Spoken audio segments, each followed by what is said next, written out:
এবার বিশ্বের বাঘা বাঘা গণমাধ্যমগুলোর শিরোনামে আবারও বাংলাদেশ। সাবেক প্রধানমন্ত্রী শেখ হাসিনার ধানমন্ডি ৩২ নম্বরে অবস্থিত বাড়ি ভাঙচুরের ঘটনা উঠে এসেছে আন্তর্জাতিক গণমাধ্যমগুলোতে। ৫ ফেব্রুয়ারি রাতে সাবেক প্রধানমন্ত্রী তার দলের উদ্দেশ্যে ভাষণ দেবেন এমন তথ্য প্রকাশিত হলে জুলাই গণঅভ্যুত্থানের বিক্ষুব্ধ জনতা মার্চ টু ধানমন্ডি ৩২ কর্মসূচি ঘোষণা করে।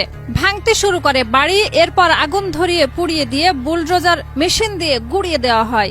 শুধু এই বাড়িটি নয়, শেখ মুজিব ও তার পরিবারের সদস্যদের মুরালও ভেঙে ফেলে দেওয়া হয়েছে বাংলাদেশের প্রায় সব জায়গাতেই, যা বেশ গুরুত্ব সহকারে প্রচার করেছে আন্তর্জাতিক মিডিয়াগুলো। মার্কিন যুক্তরাষ্ট্রের খ্যাতনামা গণমাধ্যম CNN তাদের শিরোনামে বলেছে, বাংলাদেশের বিক্ষোভকারীরা নির্বাসিত সাবেক প্রধানমন্ত্রী শেখ হাসিনার বাড়ি ধ্বংস করেছে।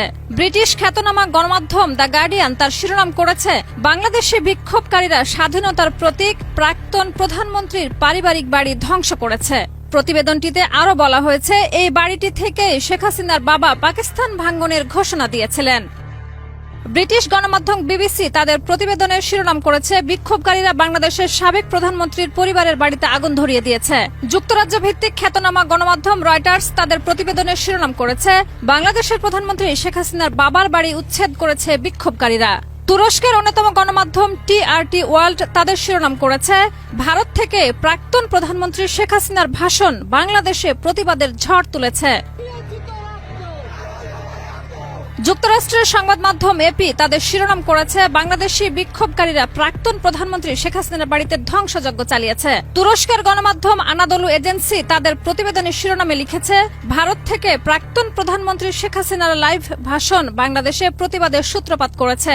যুক্তরাষ্ট্রের ABC নিউজ তাদের শিরোনাম করেছে, বাংলাদেশি বিক্ষোভকারীরা নির্বাসিত প্রাক্তন প্রধানমন্ত্রী শেখ হাসিনার সঙ্গে জড়িত একটি বাড়িতে ধ্বংসযজ্ঞ চালিয়েছে।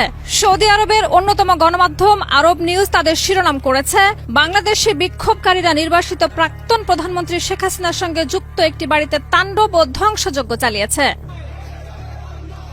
এছাড়া ভারত ও পাকিস্তানের গণমাধ্যমগুলো সহ অন্যান্য আন্তর্জাতিক গণমাধ্যমে বিষয়টি ফলাও করে প্রচার করা হয়েছে। শাহিদা রুবি, মাই টিভি।